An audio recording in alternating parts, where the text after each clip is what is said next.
Kyllä vain, nyt on uudet hyllyt. Hieman uuden näköinen tausta. Ne vilahti tuossa joulutervehdysvideolla. Ne tuli taloon marras-joulukuun vaihteessa. Ja katsotaan, jos käsitellään niitä jollain muulla videolla, koska tällä videolla käsitellään tuoreimpia leffahankintoja. Ja nyt mä heti hukkasin, että mihinköhän mä laitoin ton mun veitsen. No, ei kai sillä väliä. Mulla on tässä tosiaan 13 hankintaa kaiken näköisistä mestasta. Sitten mulla on yksi paketti kautta kirjekuori, miksi sitä nyt haluu sanoa. Kyllä mä yleensä puhun ihan paketeista, koska kirjekuoret, noi tommoset harvemmin mahtuu niinku postilukusta. Nyt mä etin sen mun veitsen, palataan pian. Jaha, no sehän oli siinä. Ei kai siinä. Lähdetään ensimmäisestä hankinnasta. Mä en muista. Milloinkohan mä tän hankin? No, joka tapauksessa. Siitä huikea draama. Brokeback Mountain.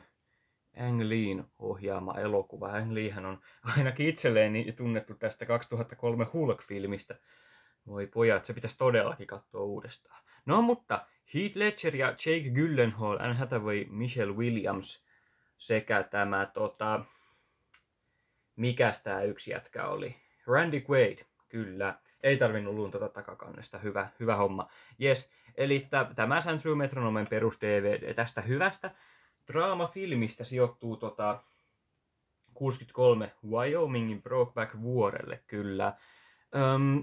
Tää oli hyvä leffa, tää rakkaustarina tässä on oikein hyvä, mutta vähän tää oli jotenkin niin kuin ohjattu erikoisesti. Mä en tiedä Ang Leestä ohjaajana ihan hirveästi, mutta tää oli jotenkin TV-mäinen tää ohjaustyyli tässä. Se mua vähän häiriköi. Tää ei ollut välttämättä, etenkään niin kuin leffan puolesta välistä eteenpäin, kovin elokuvallinen. Tää näytti jotenkin TV-sarjaa, kun kattois. En tiedä sitten mistä on kyse vai oliko se vaan oma kokemukseni, mutta ei kai siinä sitten. Hyvä leffa ja mä olin itse asiassa jopa tästä yllättynyt, että tää sijoittuu niin kuin monen eri vuosikymmenen tämmöiselle niin kuin ajanjaksolle. Et siinä vaiheessa, kun ne sai duunia nämä hahmot, sitten ne lähti sinne reissulle, niin mä ajattelin, että okei, tää sijoittuu tähän niin kuin ehkä viikon sisään tää elokuva, että nyt seurataan tämän reissun tätä rakkaustarinaa, mutta ei, kun se kestikin monta vuosikymmentä ja siinä tapahtui kaikenlaista, että no, olihan sekin ihan jees seurattavaa, mutta mä ajattelin, että tää on ikään kuin, tarinan skaala olisi ollut vähän pienempi. Se oli tämmönen mun ennakko-odotus, mutta kaksi erittäin upeaa miesnäyttelijää ja huikeat naissivuosat. What can you say? Tää on hyvä leffa. 4 tähteä. Sitten löytyi kirpparilta Doctor Strangelove vissiin vihdoin kokoelmiin. Tämän mä oon nähnyt ihan sikakauan aikaa sitten yläasteen puolesvälis mä digasin tästä, mutta en mä tästä kyllä hevonvittuakaan tajunnut. Mä olin vasta tyyliin kylmän sodan opiskellut niin kuin koulussa, historian tunnilla, ja sitten tuli katsottua tää. Tietysti mä tiesin, miten kylmä sota oli esimerkiksi elokuvasensuuriin ja miten sitä elokuvissa käsiteltiin, niin siitä mä olin niin kuin kartalla, mutta nyt kun sen on opiskellut niin kuin monta kertaa, niin pitäisi tää ehkä katsoa uudestaan. No, tietysti tää on ollut kaikista parhaimmillaan silloin 64, kun tää elokuva on tullut, että on toki edelleen ihan ajankohtainen, mutta silloinhan tää on ollut epäilemättä niin kuin paras filmi ikinä. Peter Sellers, George C. Scott Kubrickin filmissä. Ei nyt, no, kun mä oon tän kerran nähnyt ja silloin en tästä hirveästi tajunnut, niin voitte varmaan siitä päätellä, että tästä ei ole muodostunut mulle niin rakasta elokuvaa kuin 2001 tai Shiningistakin, joo. No, mutta joka tapauksessa on hyvä löytö, 6 € kirpparilta ja Columbian Suomi DVD. Nämä on miellyttäviä nämä Columbian Suomi DVD. Brandon, tämä Wild One on julkaistu esimerkiksi tässä sarjassa. Näitä hyviä tämmöisiä klassikkopätkiä, nämä on aina hyviä. Se 6 € lähti ehdottomasti mukaan. Tää nyt oli vähän bonarilöytö samalta reissulta. Little Shop of Horrors, eli Roger Cormanin näitä tämmösiä 60 vuoden kauhukomedia. Jack Nicholsonin, ei nyt ole ihan vissiin ensimmäinen leffarooli, mutta ensimmäinen puherooli ainakin. Mä nyt en niitä ihan alun leffoja muista ulkoa. Mä muistan niinku 66-67 vuodesta niin kuin tähän päivään asti kaikki, mutta nämä muutamat Cormanit täällä ei sinänsä ole ihan hirveän tuttuja. Tätä mä en ole nähnyt vielä, mutta tunnen tarinan ja etenkin sen, että oliko Corman, se oli pelaamassa tennistä ja sitten se löi jonkun kanssa vetoa, että teepä leffa 6 päivässä. No tää on sitten kuvattu minun käsittääkseni 2 päivässä ja 2 päivässä kuvattu ja 6 saatiin sitten valmiiksi levitykseen, aika kova. Ja. Kyllä. Tässä on vissiin värillinen sekä mustavalkoinen versio, kyllä. Ja tunti 10 kestää tämä elokuva, että ei siinä mielessä ole mikään paharasti katsoa. Jack Nicholsonhan tässä näyttelee 5 minuuttia, 10 minuuttia. Ymmärtääkseni. Joo. No siinä oli tommosia perushyviä DVDitä. Sitten mennään oikein kunnon Blu-ray-tilaukseen. Ja herra jumala, tässä on hieno elokuva ja mitä kaikkea. Nimittäin ai ettien, että Jonathan Glazerin Zone of Interest. Voi morjes. Tämä elokuva oli käsittelyssä Samin ja Jorman podcastissa, mitä minä tuossa syksyllä kuuntelin erittäin intohimoisesti. Ja pitää ottaa Podimo-tilaukseen, niin pääsee jatkaa sitä. Se on Suomen paras podcasti. Oikeastaan jos podcasteista aletaan puhumaan, niin kaiken maailman nämä muut podcastit hyvin pitkälti. No Kogin kantapari on ihan ok, mutta esimerkiksi, no en nyt viitti sanoa nimeä, mutta Podimosta löytyy todella paljon vitun turhien julkimoiden vitun turhia podcasteja. Niillä ei ole mitään asiaa, mutta Samilla ja Jormalla on, ja tällä toisella kunniamaininnalla, mutta tosiaan joo, podcastit sivuun, tämä ei ole podcast-kanava, vaan elokuvakanava. Sami ja Jorman podcastissa puhuivat tästä elokuvasta. Tämä oli silloin tullut. Tämähän tuli niin kuin 2003, 2020, 2023, 2024 vuoden vaihteessa tämä elokuva. Ja tämä oli kovassa analyysissä. Minä kiinnostuin, että mikä tämä tämmöinen elokuva on. No, miten mä tästä nyt silleen todella vähän kerron, niin tämähän sijoittuu Auschwitzin, kertoo perheen elämästä Auschwitzin muurin toisella puolella sijaitsevassa kartanossa. He yrittävät siinä Auschwitzin vieressä rakentaa elämää, ja tämän elokuvan tunnelma on todella niin kuin omituinen. Tämä on hyvin dokumentaarisesti kuvattu. Tässä on tosi omituinen ja semmoinen omintakeinen tunnelma siellä. En ala tämän elokuvan tehokeinoja sillä tavalla erittelemään. Tämän saa kaikki katsoa itse. Mutta tämä on hieno draama. Tästä ei paljon mitään puutu. Ja tämä on jotenkin todella vaikuttava omalla tyylillään. Ainutlaatuinen elokuva, voisin jopa sanoa. Tätä natsitematiikkaa on mukana. Ja toisen maailmansodan aikainen draama. Siihenhän tämä voi periaatteessa kiteyttää. Kyllä. Tunti 45 kestoa. Erittäin hyvä A24 levittämä What Can You Say? Tämä oli pakko ostaa kokoelmiin ja katsoa. Todella hyvä filmi. Siitä en ala puhua sen enempää herkuttelemaan, koska mä tiedän, että tämä seuraava elokuva on tämmöinen herkutteluelokuva. Nimittäin ai että vaan paranee, saatana. Siinä on Poor Things, Jorgos Lanthimoksen elokuva. Hänen toisiksi viimeisin elokuvaansa. Ai että, tää oli siis jumalauta, kun mä tän katoin ja tähän aloin tutustua, että mikäs tää tämmönen elokuva on. Että herra jumala, tää on niin mun elokuva, että tää pitää tilata ja katsoa. Tää oli 5 tähden elokuva, sanotaan se jo tässä vaiheessa. No, Emma Stone, Mark Ruffalo, Willem Dafoe muun muassa elokuvaa tähdittää tämmöstä fantasia draama elokuvaa. Tää alkaa siitä, kun tuo Emma Stonein näyttelevä naispääosa tappaa itsensä, mutta Willem Dafoe, nyt tulee spoilereita, Willem Dafoe pelastaa hänet ja tekee hänestä tämmöisen Frankenstein-hirviön, eli hän onnistuu luomaan naisen, hän onnistuu herättämään henkiin tämän naisen, mutta hän vaihtaa tämän aivot ihan taaperon aivoihin. Ja sitten on tämmöinen aikuinen nainen, joka käyttäytyy kuin vauva, niin voitte vaan kuvitella, mitä kaikkea pimeitä siitä saa aikaan, kun hän tutustuu muun muassa omaan kehoonsa. Joo, sittenhän tämä lähtee kiertämään maailmaa ja hänestä tulee tämmöinen itsetietoinen, vahva nainen. Hyvin feministinen, hyvin kantaa ottama elokuva, mutta jumalauta, että tästä vaan nautti joka sekunnin. Tämä on visuaalisesti aivan upea. Elokuvan alkukohtaus on suoraan Eraserheadistä. Willem Dafoe on mahtava. Mark Ruffalo on itse asiassa erittäin hyvä. Ja Emma Stone, jumalauta mikä rooli. Siis herra jumala, ei missään nimessä ole hänen hänen niin kuin helpoimmasta päästä rooleissa, eli tässä on ehdottomasti paras. Kyllä, se kuuluu ehdottomasti kaikkien katsoa.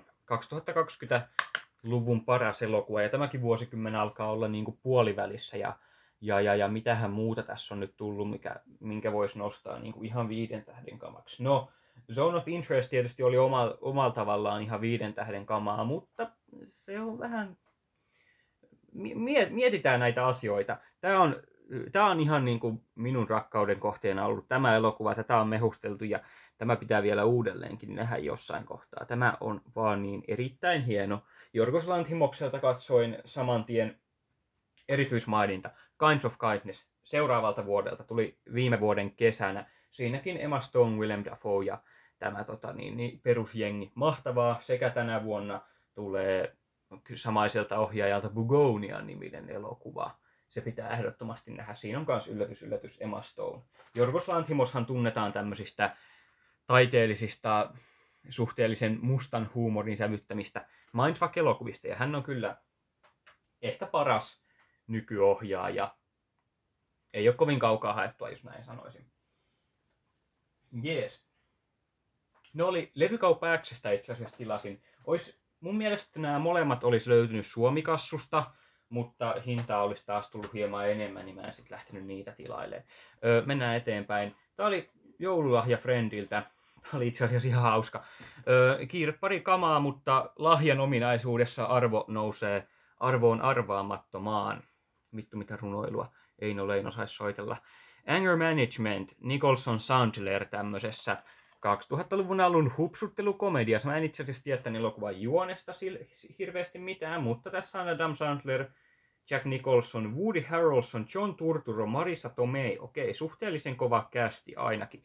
Ja minkä takia mä nyt tämän sain spesifisti joululahjaksi oli se, että no, Friendi tietää, että niin kun Jack Nicholson on mun suosikkinäyttelijä ja Adam Sandler on niin kun semmoinen siedettävä näyttelijä omalla kohdalla, niin tää oli sinänsä ihan pätevä hommata hyllyyn kyllä, tai niin kuin sain lahjaksi 2003. Että kyllä arvostan ehdottomasti. En ole vielä elokuvaa nähnyt, mutta kyllä tämä on semmonen, mikä jossain vaiheessa katsotaan. Kiitos, terveisiä.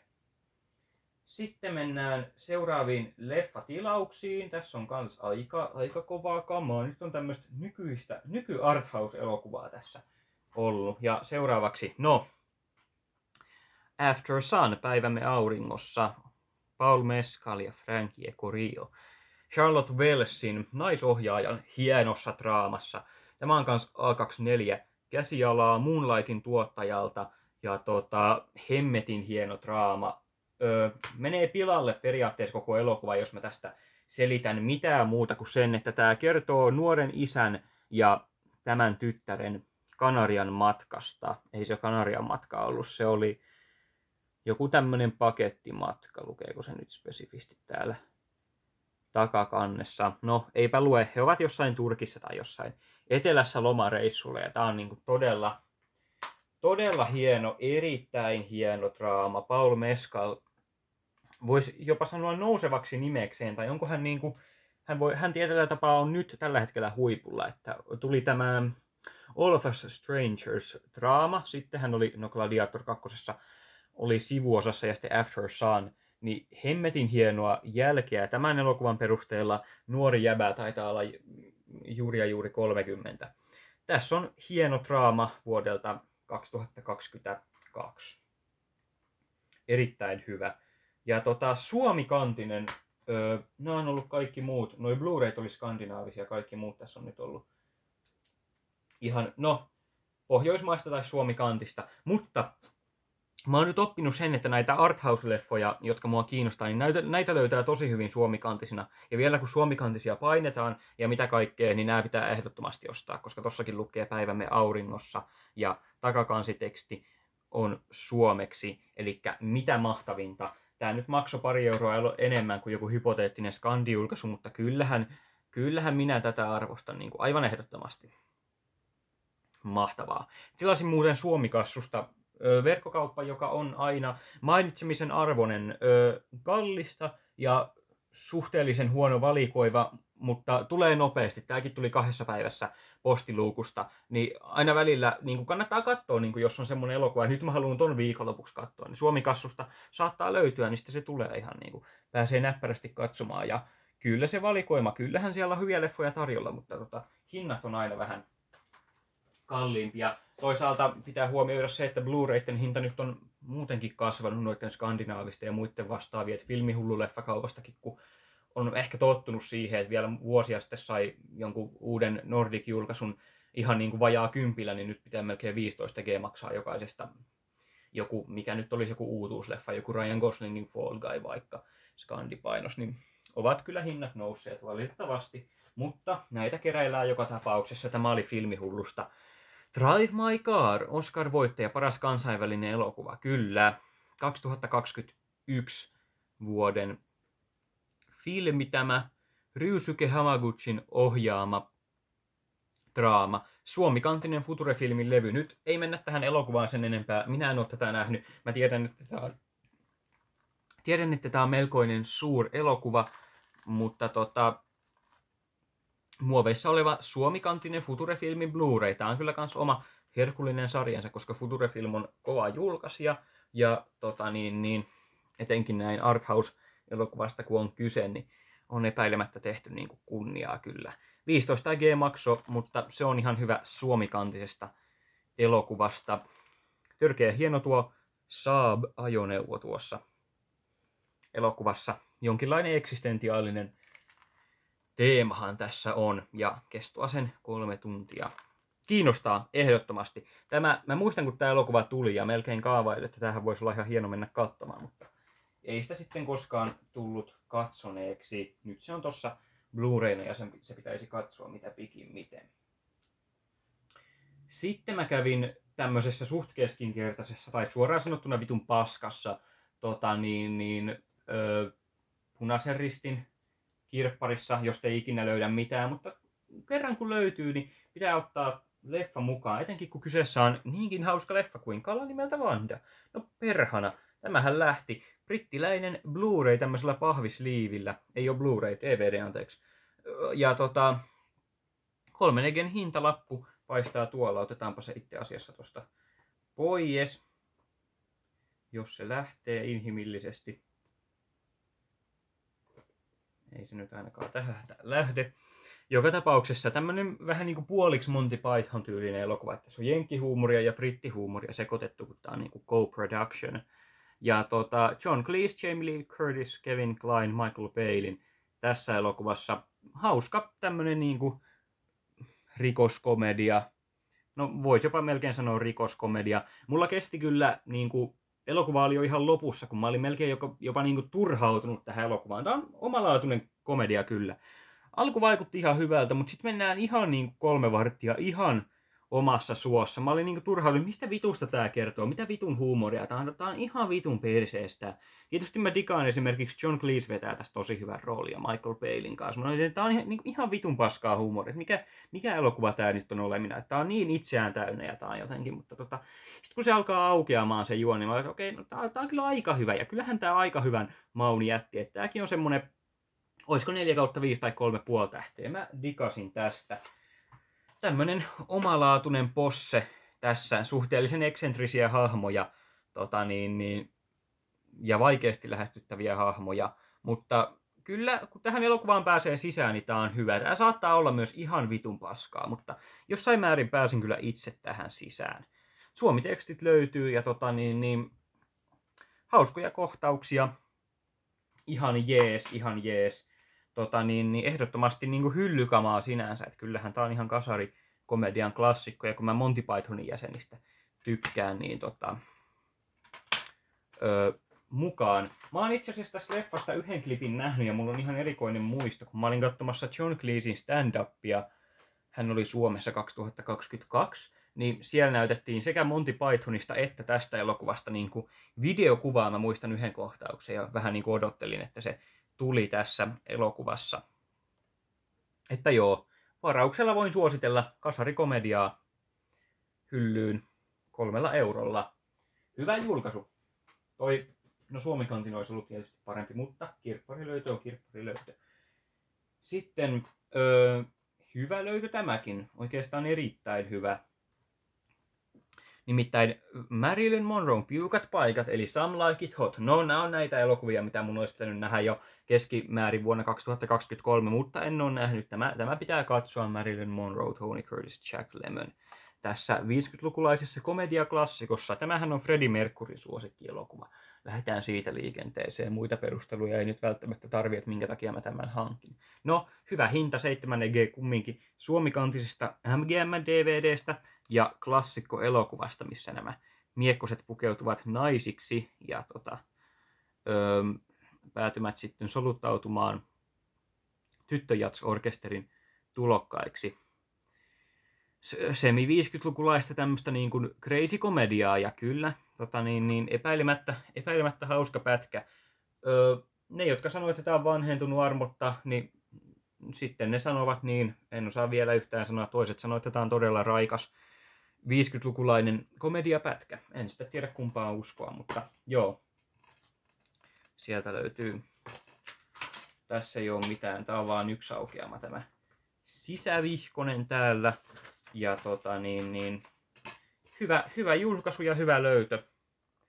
Että mikäs tässä? Mikäpä tässä? Se menee tonne hyllyyn.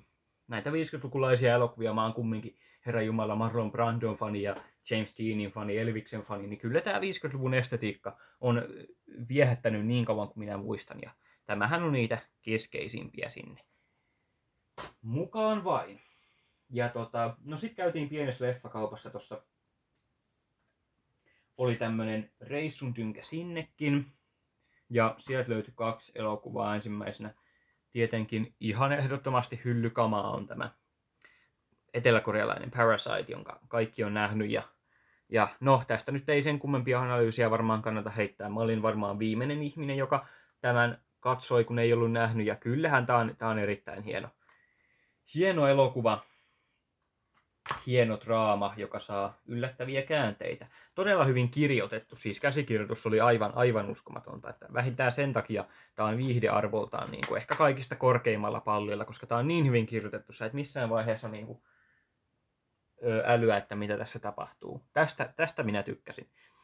Bong Joon-hoon elokuva, häneltäkin tulee uusi leffa tänä vuonna. Ja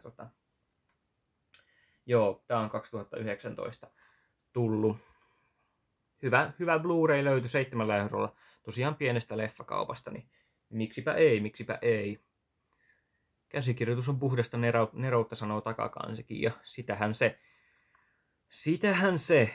Ei nyt aleta tästä elokuvasta puhua sen enempää. Mä en itse asiassa edes välttämättä silloin, kun tää tuli, niin tajunnut, mitenkään iso juttu tää oli, että tää oli paras elokuva, niin kuin Best Picture, sekä sitten paras kansainvälinen elokuva. Että kuinka hieno palkinto se on, ja sittenhän hän mun mielestä pitäisikin nimenomaan nämä parhaat kansainväliset elokuvat niin ottaa pois noista vitun oskareista, että annetaan näille just vaikka eteläkorealaisille ihan samalla tavalla paukut voittaa se Best Picture, niin kuin vaikka Drive My Car-elokuva voitti parhaan kansainvälisen elokuvan, vaikka olisi epäilemättä voinut voittaa myös Best Pictureinkin, mutta tämä oli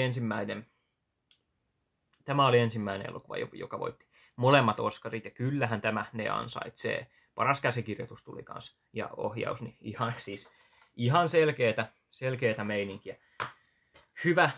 Hyvä löytö. Piti hakea kokoelmaan tuo. Ja sitten toinen hyvä löytö, ottaen huomioon, että tämä on vielä muoveissa, nimittäin Federico Fellinin La Strada, Future-filmin DVD-elokuvasta, jota en ole vielä nähnyt. Tämä oli 12G pienessä leffakaupassa, mutta sain kouraani tämän uuden DVD, niin se oli oikein jees. Ja Fellini, paras ulkomainen elokuva, tämäkin on ollut Oscareissa vuonna 1954 kyllä. Tämä liikkuva sirkuselokuva, tässähän on tämä Anthony Quinn, ellen ole ihan väärässä. Joo, kyllä. Hänhän on hieno veteraaninäyttelijä kyllä, ja tästä elokuvasta en sen enempää ole tietoinen. Fellinit nyt on italialaista klassikkoelokuvaa kaikki, ja minkä takia mä nyt nostin, ei välttämättä ole mikään semmoinen suurin Fellinin katselufiilis tällä hetkellä, mutta mä tiedän, että jossain kohtaa mulla taas on, niin sit mulla on yksi Fellini DVD ottaa tuolta hyllystä ja pistää katseluun, kun semmonen fiilis tulee. Että joo, odotukset ovat sinänsä korkealla. Ja etenkin tämä, onko Anthony Quinn nyt sitten britti vai jenkkinäyttelijä, niin hänen läsnäolonsa, kun mä en ole oikein niin kuin, tuttuja näitä näyttelijöitä etenkään Rapakon toiselta puolelta näissä Fellini-elokuvissa nähnyt, että ne on ollut sitten esimerkiksi italialaisia tuttuja kasvoja, niin kuin Kasipuolessaan Claudia Cardinale ja näin poispäin, mutta tässä on otettu ihan niin kuin ison maailman näyttelijä mukaan italialaiseen taidefilmiin, niin kyllä se kiinnostaa näin niin kuin yksityiskohtana, jos jotain pitää poimia tästä elokuvasta. Tietysti tämä on mustavalkoinen ja visuaalisesti epäilemättä erittäin tyylikäs, niin tämä katsotaan jossain vaiheessa. Hyvät löydöt pienestä leffakaupasta. Suosittelen Suomen paras paikka ostaa elokuvia, käykää siellä. Tämmöiset sieltä tällä kertaa tuli ja nämä maksoi yhteensä alle 20. Ja kun reflektoidaan laatuun, niin voitte päätellä itse, että oliko kuinka hyvä meininki, kuinka hyvä diili. No mutta sitten vielä paketti. Tämä paketti tuli semmosesta mestasta kuin Pakila Records, niin kuin tuossa lukee. Ja tätä irrotettavaa tarraa käytetään koneellisen lajittelun apuna. Okei, hyvin mielenkiintoista. Pakila Records on vissiin joku tämmönen autotallista käsin toimiva divari-yritys. En tiedä sen tarkemmin. Netistä ei löytynyt oikein mitään, mutta mä löysin niiden nettisivut jostain.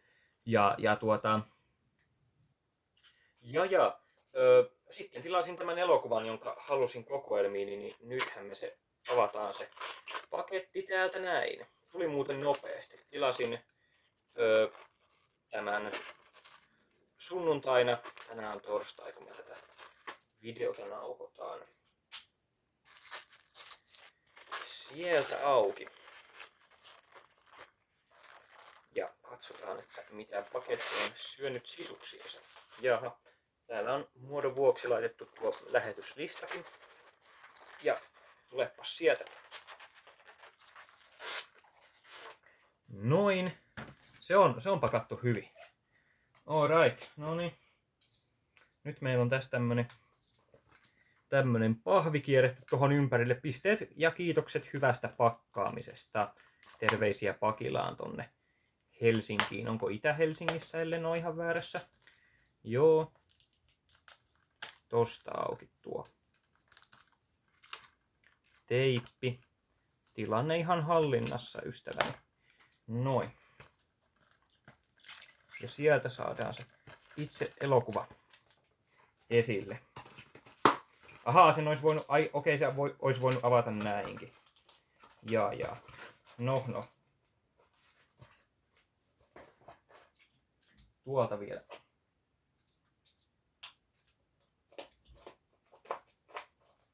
No nyt se aukeaa. Elikkä sieltä paljastuukin Straight Outta Compton, Blu-ray. No juu, Director's Cut tästä legendaarisesta hip-hop-ryhmästä kertovasta elokuvasta. Ja näköjään tämä suojamuovi on vähän kärsinyt, tai tää näyttää jotenkin siltä, että tässä olisi ihan sikana tilaa. Että onko tää niinku liian iso suojamuovi tälle normi Blu-ray-kotelolle. No, ei kai siinä väliä. Musa-elokuva, ja mä henkilökohtaisesti rakastan kaikkia näitä musa-elokuvia. Tietysti fiktiiviset Whiplashin tyyliset elokuvat on ihan erikseen, mutta niinku, just nämä kaiken maailman rockereista tehdyt elämänkerrat ja muita, niin ne on todella viihdyttäviä. Se on niinku lähellä sydäntä, ja se sitten reflektoituu tähän elokuvan makuun, että mä digaan näistä. Tässä on sitten hip-hop-elokuva, ja mä oon kyllä hip-hopinkin ystävä. Saattaa yllättää jotakuta tämä fakta, mutta just esimerkiksi NWA:sta Kanye Westiin asti voisin jopa sanoa, että siinä on niinku old school hyvää räppiä. Tietysti joku Notorious B.I.G. on ihan parasta mahdollista, mitä rahalla saa, mutta tää on kans ihan legendaarista settiä. Dr. Dre, Eazy-E, Ice Cube, MC Ren ja DJ Yella kuuluivat ryhmään. NWA, Straight Outta Compton, ihan klassikko kamaan 80-luvun lopulta 90-luvun alulle. Tämä itse elokuvahan on vuodelta 2015 suurin piirtein joo. Ja Scandi painos tästä elokuvasta. Katsotaan nyt nämä tuottajat. Kyllä, tämänhän oli Ice Cube tuottanut itsessään. Ja joo. Kyllä. Hyvä meisinkiä. Tää pitää ehdottomasti katsoa. Samoin pitää katsoa tuolta Netflixistä tuo Mötley Crüe-elokuva The Dirt. Siinä on niin kuin muutamat seuraavat, mitkä tässä on watchlistin ihan kärkipäässä. Ja tämä piti tilata. Tämä maksoi 6 euroa. Kiitos Vakilla Recordsille. Heitetään vaikka terveiset ihan tuohon otsikkoon. Että oli sen verran tämmönen yllättävä ja miellyttävä uusi tuttavuus tuolla nettikauppojen, nettidivareiden puolella. Ja hyvällä palvelulla sain sitten Straight Outta Compton elokuvan hyllyyn. Se päättää tämän leffa-hankintojen esittelyvideon. Että tämmönen kasa tällä kertaa. Ja katsotaan, kun noi leffahyllyt kautta leffajärjestys muuttuu kumminkin kerran 2 vuodessa, niin pitäisi melkein tehdä video aiheesta, esitellä nämä hyllyt uudestaan, kun niitä on tuossa 6 kappaletta. Mä lähden lajittelemaan näitä omille paikoilleen. Ja palataan taas kaiken maailman ihmeellisten ilmiöiden, elokuvien ja kaiken muun vastaavan parissa täällä. Kiitos ja kuittaus. Moro!